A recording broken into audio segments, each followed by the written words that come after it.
আসসালামু আলাইকুম, welcome back to my channel. একটি নতুন রেসিপি নিয়ে আমি আপনাদের মাঝে হাজির হয়েছি। সর্ষে ইলিশ, চাঁদপুরের বিখ্যাত সর্ষে ইলিশ। কীভাবে এই সর্ষে ইলিশ রান্না করবেন আজকে তাই আপনাদের মাঝে শেয়ার করতে চলে এসেছি আমি। চলুন তাহলে রেসিপিটি দেখে নেওয়া যাক। এখানে আমি 1.5 কেজি ওজনের একটি ইলিশ মাছ নিয়েছি।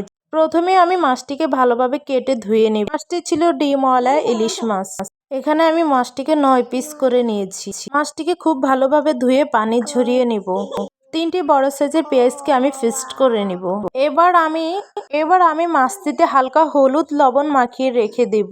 মাছটিকে খুব আস্তে আস্তে লবণ হলুদ মাখাতে হবে, না হলে ডিমটা বের হয়ে যাওয়ার সম্ভাবনা থাকবে। যারা আমার চ্যানেলে নতুন আছেন অবশ্যই চ্যানেলটিকে সাবস্ক্রাইব করে রাখবেন। মাছটিকে আমি 15 মিনিটের জন্য রেস্টে রেখে দিব। এবার একটি মশলার মিশ্রণ তৈরি করে নিব। এর জন্য পেঁয়াজের পেস্ট, সর্ষে বাটা, হাফ চামচ হলুদ, হাফ চামচ লাল মরিচের গুঁড়া, চামচ ধনিয়া, 1 চামচ আদা জিরার গুঁড়া, পরিমাণ মতো লবণ। লবণটা এখানে কমিয়ে দিতে হবে। 4 টেবিল চামচের পরিমাণ আপনি সরষের তেল দিয়ে দিতে হবে। অবশ্যই এখানে সরষের তেলটা ইউজ করতে হবে, যেহেতু আমি আজকে সর্ষে ইলিশ রান্না করছি তাই সরষের তেলটাই ব্যবহার করতে হবে। পেস্টটি তৈরি করা হয়ে গেলে 30 মিনিট পরে মাছের উপরে এই পেস্টটিকে খুব ভালোভাবে ম্যারিনেশন করে নিতে হবে। ম্যারিনেশন করে আরও 10 থেকে 15 মিনিট আমি এটিকে রেস্টে রেখে দিব। তাহলে মাছের ভিতরে সরষের ফ্লেভারটা খুব ভালোভাবে ঢুকে যাবে। এভাবে মাখা হয়ে গেলে ঢাকনা দিয়ে আমি রেখে দিব। যারা আমার চ্যানেলটিকে এখনও সাবস্ক্রাইব করেনি অবশ্যই চ্যানেলটিকে সাবস্ক্রাইব করে রাখবেন। ভিডিওটি ভালো লাগলে লাইক কমেন্ট করতে ভুলবেন না, আর বেশি বেশি করে ভিডিওটি শেয়ার করবেন। এই যে 15 মিনিট পরে আমি মাছটিকে উল্টিয়ে এবার একটি ঠান্ডা পাতিলে খুব সুন্দরভাবে আলতো হাতে সাজিয়ে নেব। খুব সুন্দর করে সাজানো হয়ে গেলে এখানে আমি হাত ধুয়ে অল্প কিছু পরিমাণ পানি দিয়ে দিব।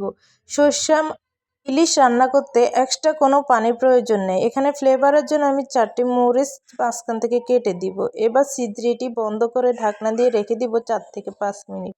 4-5 মিনিট পর ফিশে ঢাকনাটি সরিয়ে যখন এভাবে বুদবুদ আসবে তখন একটু হালকা এটাকে চারদিক থেকে ধরে লাড়া দিয়ে দিব। এরপরে প্রয়োজন হলে কাঠি বা খুন্তির সাহায্যে খুব আলতো করে এটিকে নেড়ে আবার ঢাকনা দিয়ে রেখে দিব 4 থেকে 5 মিনিট। 4-5 মিনিট পর যখন একটি পিঠ হয়ে যাবে তখন খুন্তির সাহায্যে এটি আমিকে আলতো হাতে উল্টিয়ে দিব আরেকটি পিঠ সিদ্ধ হওয়ার জন্য।